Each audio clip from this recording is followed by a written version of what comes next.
Com mais de 13 anos de experiência, orienta a transformação pessoal profunda através de uma abordagem integrativa que combina conhecimento científico, práticas espirituais ancestrais, terapias baseadas no corpo e medicina energética.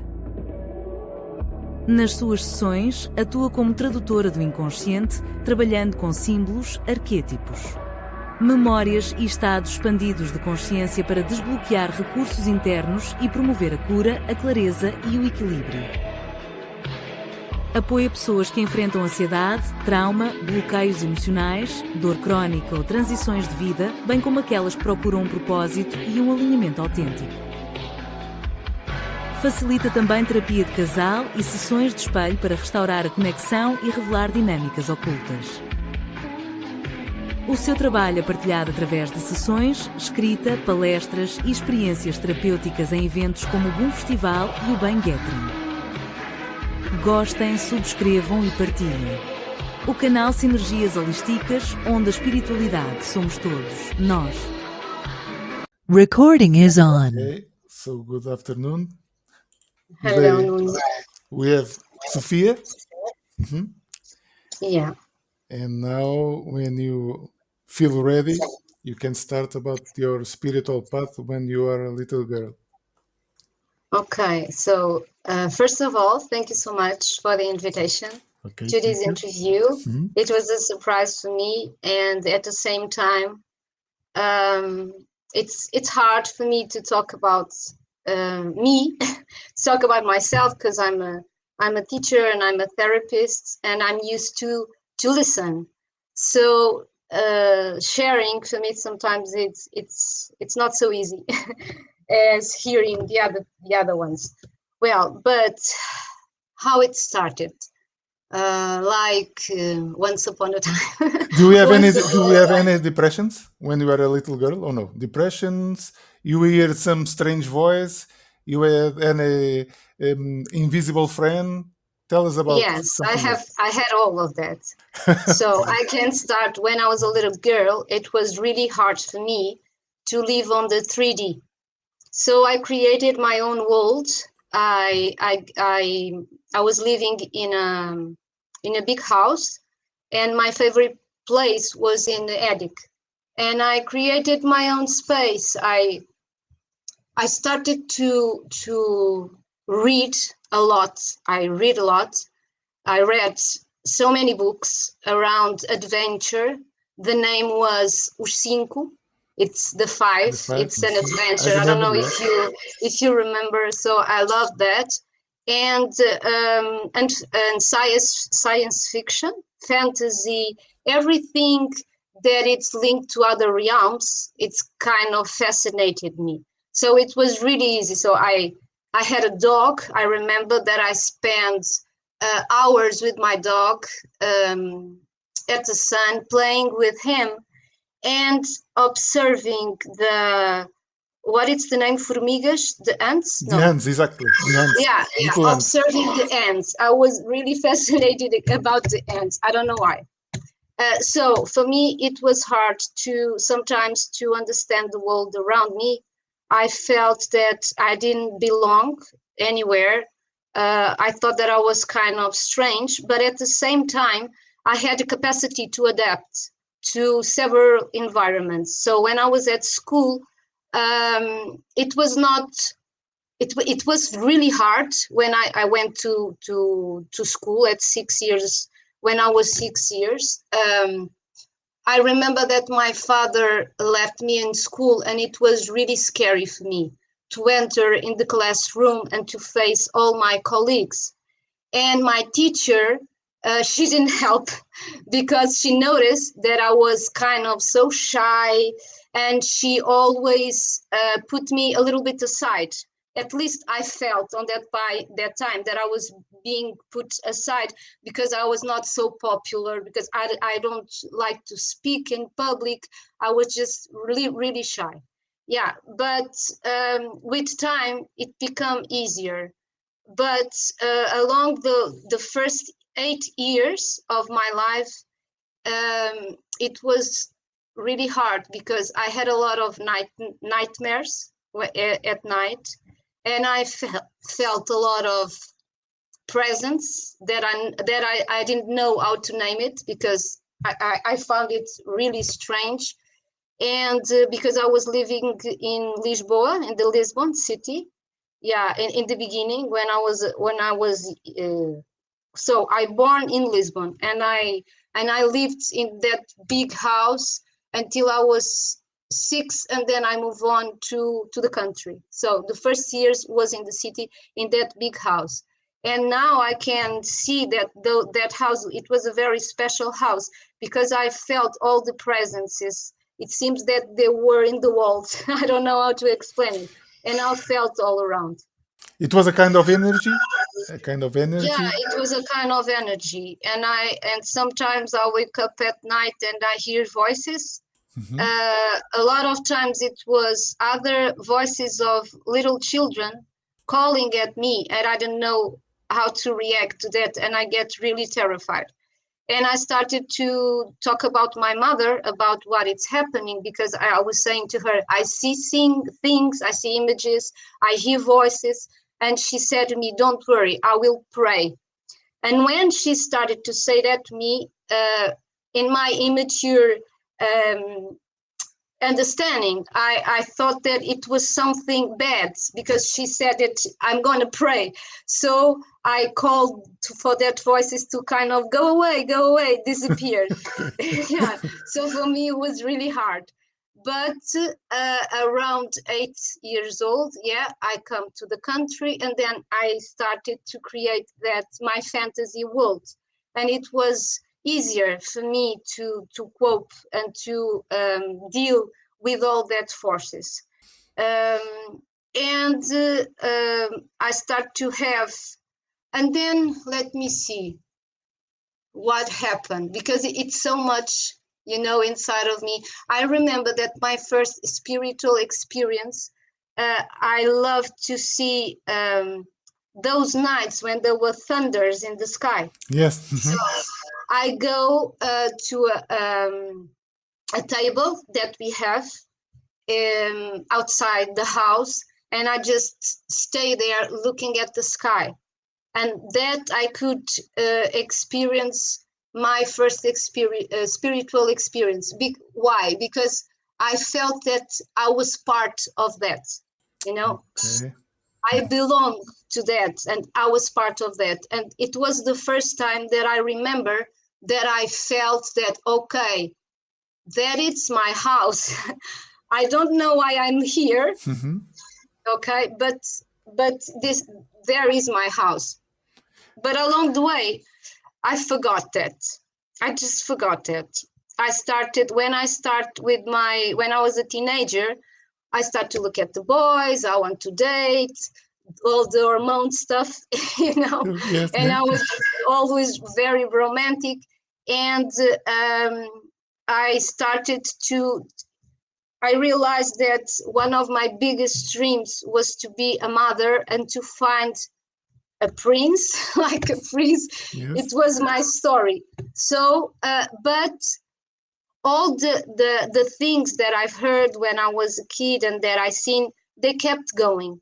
Okay, I started to see more clearly figures of light. So they were like the form of human beings, Mhm. and they are kind of floating and made of light. Okay. And they were in my life until around 37. Yeah, until I was 37 years. Yeah. But I deny them. I didn't accept them. So it was a challenge inside of me. So I had my first burnout when I was 20 years old. And I get 1 year just lying in my bed. I was in university, and my life just stopped. And I know now that what happened back then, it's because I was denying my gifts, and I was trying to belong, to be accepted by the world. So Okay. Mhm. you understand, right? Yes. But it was some kind of a depression. Yeah, it was a burnout. So, Okay. and then I went to regular medicine. It didn't work out. So I very soon I realized that the conventional medicine don't have answers for me. So I kind of continue having those kinds of times when I was kind of really sad and really depressed. And then I become a mother. It was a very happy moment in my life, and I got married, and I became a mother when I was 25 years old. And that was a shift in my life, because all my gifts I kind of could share with my daughter, like reading stories, go into that world of fantasy, of light with her, talking about the fairies, talking about the delights of being. So it was a miracle in my life to having her around me. But she inherited your gifts or no? Well, now she's 25 and she's a really sensitive woman, but she don't, at least she don't show. I don't know if inside of her, what is happening with her, but she's really sensitive. She's like a sponge. Okay, Yeah, she's okay. really sensitive. So when you have your child, you don't lose any of your gifts, didn't you? No, they kind of increased. They kind of I increased. get, yeah, I get more tuned, more aware. My intuition, my creativity evolve. So I continue. Okay. Yeah, continue. And then I started to practice martial arts, because for me, it was, it's like when I practice martial arts, I felt my anxiety just dropped, and I felt really in peace, because I had a lot of anxiety through my life. Okay. I was always feeling that tension, because I was always denying the other world. I forced myself to live in the 3D. Oh no. Well, So yeah, you forcing yourself give you anxiety, yes? yeah. It transformed in anxiety, because I Anxiety. was not living. I was not walking in my path. Exactly. Yeah, and I started to have weird diseases, because they didn't find the cure. I remember that the first that I had, I get paralyzed on the right side of my body. I get my arm stopped, my leg stopped, I couldn't walk, and I started to have difficulty to see, to hear. Everything, it was on my right side. I get a lot of spasms. I don't know the name. Spasms. Sim. Yeah, you know what? Well, and then I went to the doctor again. They don't give me any kind of answers, and I was so desperate that I started to use my hands. I didn't know what I was doing back there, but I just started to use my hands, because all the medicine that I was taking, I just throw it out. My Okay. body didn't take that, and I throw it out. So I said, no, well, I don't know what is happening. And somehow now I know that I have been guided to do that. And I started to heal myself with my hands, with the energy. So it was something that really, I started to realize that, okay, you have to accept, and this is your path. You have to use that. If you don't use that, you will continue to have these strange diseases and step into depressions and anxiety. Okay. And at 33, I had another burnout that was really serious. And that time I already had my twins. So I had 3 kids at time. I was married with their father, and suddenly my life just collapsed. I think I don't want to continue in this relationship. I don't like what I'm doing professionally. I'm getting sick. I'm not doing my work as a mother, you know. So I decided to get to divorce. and it was really traumatic because he was my best friend, he was my lover, he was kind of a father for me. We grew up together, and it was really violent in that time. And then I passed a year of my life with a deep depression, and once again, the medicine didn't work. So I healed myself again, and I said to me, okay, today you will just do an action. You are going to take a bath, and then if you have no strength to do anything else, at least you are going to take a bath. And in the next day, you go to the garden and you go to buy strawberries, and you will do that, you know? And step by step, I started to return to life.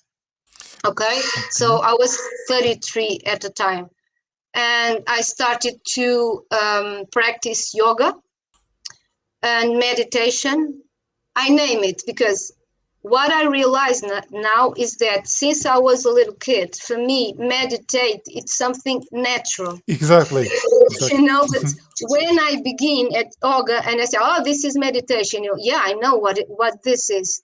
And then my life was a chaos on that time, but I realized that when I start to meditate, I get into that realm of peace, of Exactly. complete silence, and in that space, everything, it's okay. It was okay. And then I start to increase and to study a lot. And then I changed my profession, and I became, so I was working in finances and accounts. I had a lot of work, and then I just, okay, I'm going to start all over again. And I went to coaching, being first, I started to be a coach, but really soon I started to attract a lot of clients that had deeper issues, you know, brought me some really profound issues linked to the soul and to their purpose and to their mission, and some kind of diseases that they had. And then I started to study a lot. Yeah, and then I became a therapist until now. I am a therapist until now. So you do remember in the times of pandemic? Do you remember your clients came before or after the pandemic years? I continue to work online with them. Yeah, in the beginning it was rough because I thought, oh, what is going to happen now? Well, but I found the way online, and I found out that when I do some kind of energetic medicine, it works. Even if it's online, it Okay. works. Yeah. What you use in your techniques? Reiki, yoga, meditation, guided meditation. Tell us a little bit what you do in your Okay. day-to-day healing. Okay. Healer. I'm not a yoga teacher. Okay. But I do work with the body, with the energy of the body. I work with the five senses and the five elements, because I study shamanism, and Okay. so I apply shamanism. And Ayurveda And medicine? Do you know Ayurveda no, medicine? Okay. I know, but I didn't Okay. study that. So I work with shamanism. I work with the transpersonal hypnotherapy from Milton Erickson. I work with energetic medicine. I do couples therapy and familiar constellations. Okay. And other thing that the name, it's mirroring. It's a part of, you know, it's when you have someone in front of you that mirrors what is happening inside of you. So it's a very transformational work. It's very deep. Mirroring, Yeah, mirroring. Yes. mirroring. Yeah. It's a new technique. I never heard of it. Yeah, it comes from familiar constellations, but instead Okay. of Okay. working with a familiar system, Yes. it works with parts of the self. Parts of the self. Yeah, with the archetypes, for example, that because we have, Carl Jung archetypes, for example. yeah, for example, yeah, it's one of my favorite teachers, Okay. Carl Jung. Okay. Yeah. So, do you think now we are more open to this kind of sensitive people, or you think the society? Because I'm talking about my personal experience. I felt that in the times of the pandemic times, 2020, 2021, 2021, and 2022, and even 2023, the people were kind of open to receive new ideas about self-knowledge, about spirituality, and the like. But now I feel that that energy, that mindset, open mindset, collective, as Carl Jung would say, our inconscient collective is not now open for that. We are closing, we are returning to before pandemic. You know what I mean? The Yeah. energy to openness to new kind of the therapy, new kinds of knowledge, self-knowledge, open to spirituality, open to special gifts and the like. The people are now returning to before pandemic. They are now closing their minds and hearts. What you feel about it now?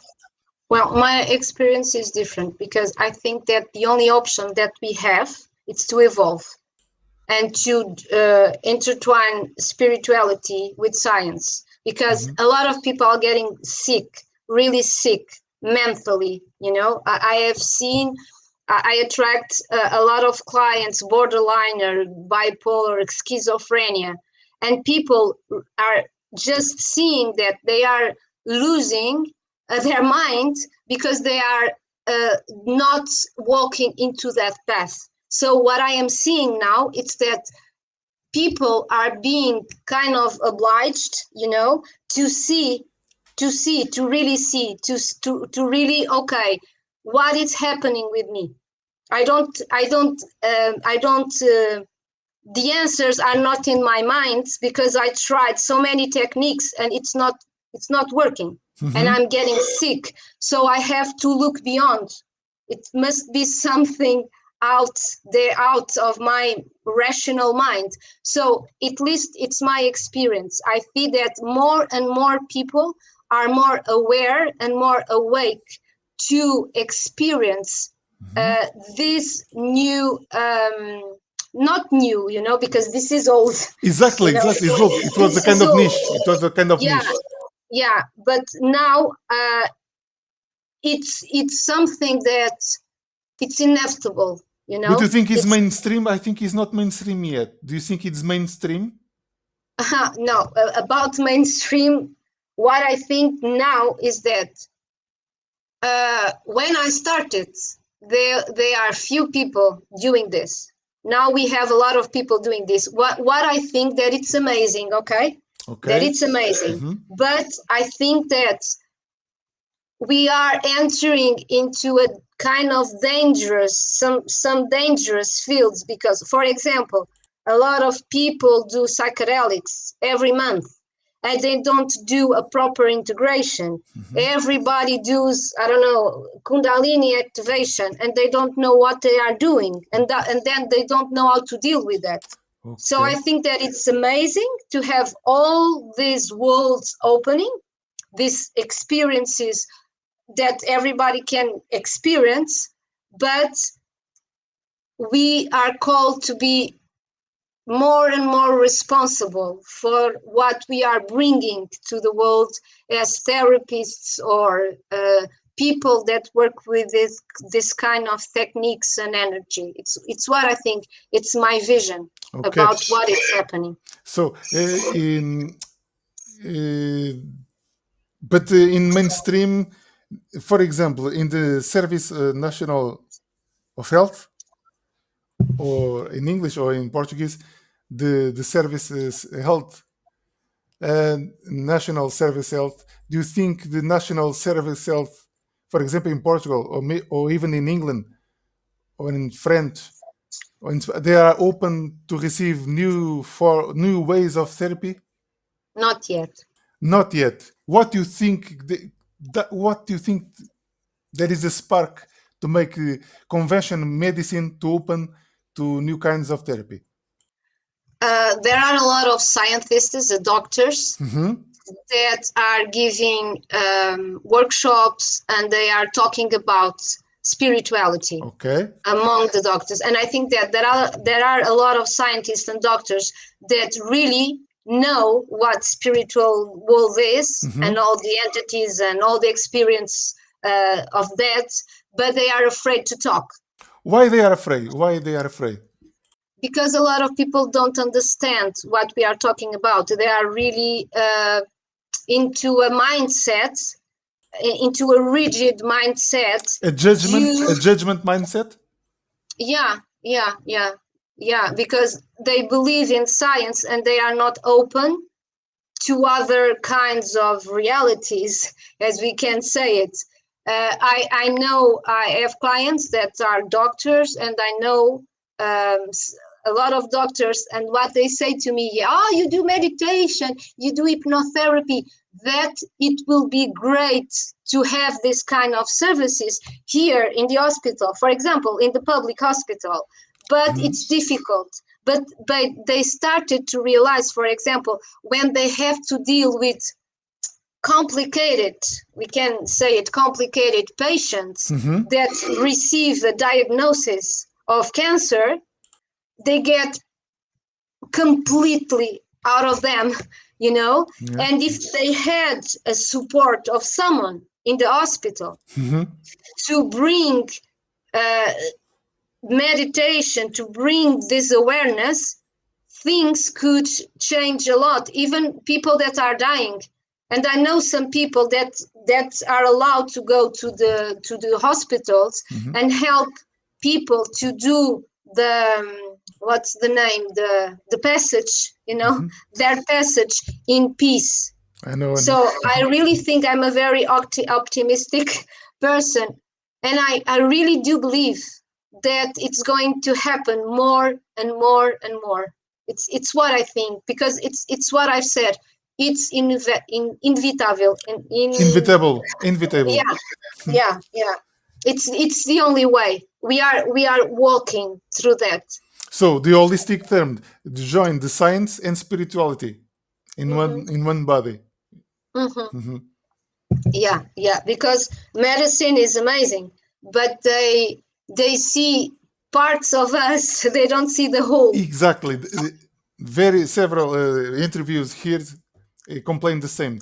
The traditional medicine only sees specific parts of the brain, the arm, the leg, but not the whole of the human. Yeah, they don't see the root. They don't see what is happening. For example, when we talk about vicious people that have addictions, really, they don't treat the cause of the addiction, because that people they suffer from an existential emptiness, like they feel that they don't belong. Exactly. They don't belong. So they feel that they don't, and those people just,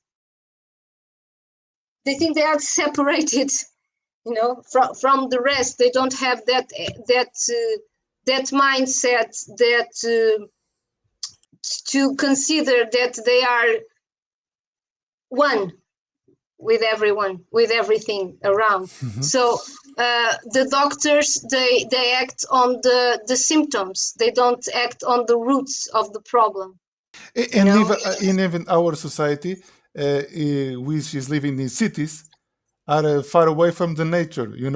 A simple tree connected with the ground, connected with the flowers, with the grass, with the animals. I think that kind of separation, it's like a separation from the city, from the nature. It's something that you are reading as the Course in Miracles. They call about the separation. Humankind create a separation from the divine, and it's more understandable in the cities, because in the cities we create big walls, we create big houses, and we not put the trees, we not put the animals. Everything is far away and separated from us, from ourselves. So to finish, this century is the center of spirituality. Yes. Can you repeat, please? To finish our interview, and I think we have in common that this century is the century of spirituality. Yeah, because we get to a point that we are so far away from nature, and we came from nature, and we become weaker, and we were separated. We lived in communities, we gather around fire, we talked about everything, and now we live in a loneliness, deep loneliness. So it's the only way, it's to reconnect, to return, to feed our soul. We need to feed our soul. Our mission here, our sole purpose. Yeah. Our legacy, to be responsible or with the legacy that we are bringing to this world, to the next generations. Yeah, exactly. Thank you so much for being here, Sofia. Thank you so much. I hope you hear from you soon. And bye for now. Yeah. Goodbye. Bye. Thank you.